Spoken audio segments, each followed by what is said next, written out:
शाम के 7 बजे टीम 1 उस गांव में पहुंचती है। पिछली रात डेमन्स अटैक हुआ था। पूरा एरिया बर्बाद है और सब लोग सीरियस मूड में इन्वेस्टिगेशन शुरू करने आए हैं। जब टीम 1 आगे बढ़ती है तब उन्हें पुलिस लाइन रोक देती है। पुलिस ऑफिसर कहते हैं, स्टॉप, ये एरिया रेस्ट्रिक्टेड है, आप लोग अंदर नहीं जा सकते। पुलिस ऑफिसर गुस्से में पूछता है, तुम लोग कौन हो? ये कोई फील्ड ट्रिप नहीं है, वापस जाओ। टीम 1 का लीडर शांत रहकर अपना ऑफिशियल इन्वेस्टिगेशन परमिट दिखाता है। हमारे पास ऑफिशियल परमिशन है। पुलिस परमिट को ध्यान से चेक करती है। उस परमिट पर लिखा होता है, कोजेनो कॉलेज की टीम 1 को डीमन इंसिडेंट की इन्वेस्टिगेशन करने की परमिशन दी गई है। परमिट वेरीफाई करने के बाद पुलिस ऑफिसर कहते हैं, कोजेनो कॉलेज ठीक है, आप लोग इन्वेस्टिगेशन कंटिन्यू कर सकते हो, लेकिन बहुत केयरफुल रहना। दूसरा ऑफिसर उन्हें रास्ता देता है और कहता है, गो हेड।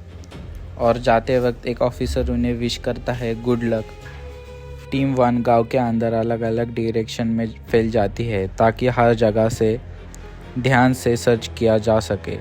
टीम लीडर सबको ऑर्डर देता है, स्प्रेड आउट, उनकी प्रेजेंस की ट्रेस कहीं भी मिल सकती है। हर मेंबर को अलग क्लूज मिलते हैं। यूरी ज़मीन को इंस्पेक्ट करती है और कहती है, यहाँ कुछ भी नहीं लग रहा। लायरा दीवार पर अजीब से बर्न मार्क्स देखती है और बोलती है, वॉल पर बर्न मार्क्स मिले हैं, लगता है किसी ने डार्क फ्लेम टाइप की पावर यूज़ की है। शियोन ज़मीन पर बड़े और टेढ़े मेढ़े फुटप्रिंट्स देखकर कहता है, ये फुटप्रिंट्स बहुत बड़े और डिस्ट्रक्टेड है, ये किसी इंसान के नहीं हो सकते। सोरा को कुछ टूटे हुए आर्मर के पीसेस मिलते हैं और वो कहता है, ये आर्मर के पीसेस लग रहे हैं, लेकिन मटेरियल पहचान में नहीं आ रहा। सब इन्वेस्टिगेशन में बिजी होते हैं। तभी युकितो की नज़र ज़मीन के अंदर से निकलती हुई एक पर्पल ग्लोइंग क्रिस्टल पर पड़ती है। वो हैरान होकर कहता है, हाँ। जब वो क्रिस्टल को उठाता है, उसमें से एक अजीब सी पर्पल लाइट और एनर्जी निकलने लगती है। कोजेत्सु, आई हैव फाउंड समथिंग। सब टीम मेंबर्स उसके पास आ जाते हैं और उस मिस्टीरियस क्रिस्टल को देखने लगते हैं।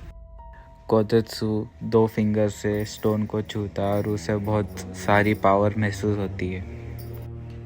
ऐसे and Shion check the surroundings.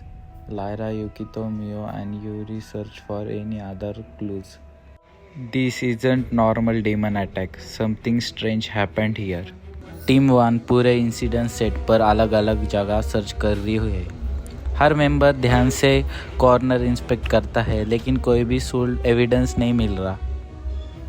कोजेत्सु ज़मीन को देखकर कहता है, नो ब्लड ट्रेस। यूरी आसपास के एरिया चेक करके बोलती है, यहाँ फाइट या रेजिस्टेंस के भी कोई साइन नहीं है। सोरा टूटी हुई बिल्डिंग्स को देखकर कहता है, कुछ भी पूरी तरह जलाया नहीं गया, सब कुछ सिर्फ काटा और टूटा गया है। सब मेंबर्स वापस एक जगह इकट्ठा होते हैं और अपनी रिपोर्ट शेयर करते हैं। एक मेंबर कहता है, हमने पूरा एरिया सर्च कर लिया। दूसरा जवाब देता है, लेकिन कुछ भी नहीं मिला। सभी मेंबर्स कंफ्यूज हो जाते हैं क्योंकि इतनी बड़ी ट्रेजेडी के बाद भी कोई प्रॉपर क्लू नहीं मिला। कोजेत्सु गहरी सोच में पड़ जाता है और कहता है, ऐसा लग रहा है जैसे कि जिसने भी ये अटैक किया है उसने जानबूझकर कोई भी एविडेंस पीछे नहीं छोड़ा। सब तरफ सिर्फ एक ही नज़र आ रहा है, no clue, no trace, no nothing. काफ़ी देर तक इन्वेस्टिगेशन करने के बाद कोजेत्सु सबको देखता है और कहता है, we search everything, let's head back. मतलब उन्हें पूरी इंसिडेंट सेट सर्च कर ली, लेकिन कोई नया क्लू नहीं मिला, इसलिए टीम वापस जाने के लिए फैसला करती है। Wait, police officer serious expression के साथ बताता है, यहाँ 3 बच्चे हैं, वो बहुत डरे हुए हैं। फिर वो कहते हैं, उन्हें अब तक जो भी कुछ हुआ है उसके बारे में सब कुछ पता है, पर वो बता रहे नहीं है। ये सुनकर कोजेत्सु को लगता है कि शायद वही बच्चे इंसिडेंट के ओनली विटनेस है। कोजेत्सु बिना वक्त गए पुलिस ऑफिसर से कहता है, टेक अस टू देम। उसे लगता है कि अगर किसी को अटैक के बारे में सच पता है तो वो सिर्फ 3 बच्चे हो सकते हैं। पुलिस टीम 1 को अंधेरे और टूट चुकी बिल्डिंग के अंदर ले जाते हैं। वहाँ 3 छोटे बच्चे एक कोने में बैठे हुए होते हैं। उनके कपड़े फटे हुए हैं, चेहरे पर आंसू और डर साफ दिख रहा है। वो इतने शौक में है कि किसी से बात भी नहीं कर पा रहे। इस इंसिडेंट के सिर्फ यही गवाह है। पुलिस टीम 1 को उस टूटे हुए घर के अंदर ले जाती है। 3 बच्चे चुपचाप एक कोने में बैठे होते हैं। उनके चेहरे पर दुख और आंसू साफ दिख रहे होते हैं। टीम उनके पास धीरे से जाती है ताकि वो और ज़्यादा न डरे। लायरा घुटनों पर बैठकर प्यार से बच्चों से कहती है, डरो मत, हम तुम्हारी हेल्प करने के लिए आए हैं। वो बच्चों को ट्रस्ट दिलाने की कोशिश करती है। शियोन भी उनके पास बैठकर शांत आवाज़ में कहता है, we are here to save you. लेकिन बच्चों का डर अभी भी कम नहीं होता। अचानक बच्चे ज़ोर ज़ोर से रोना शुरू कर देते हैं। एक बच्चा गुस्से और डर में चिल्लाता है, आप लोग पहले क्यों नहीं आए? आप सब कहाँ थे? दूसरा बच्चा रोते हुए कहता है, हमारी मॉम, हमारे डैड और गांव के सब लोग सब मर गए। उनकी आवाज़ में दर्द और बेबसी साफ महसूस होती है। बच्चे कहते हैं, आप जब सब कुछ ख़त्म हो गया है तो आप क्यों आए हो? आप ये बात सुनकर टीम 1 के मेंबर्स बिल्कुल चुपचाप हो जाते हैं। किसी के पास उनकी दर्द का जवाब नहीं होता।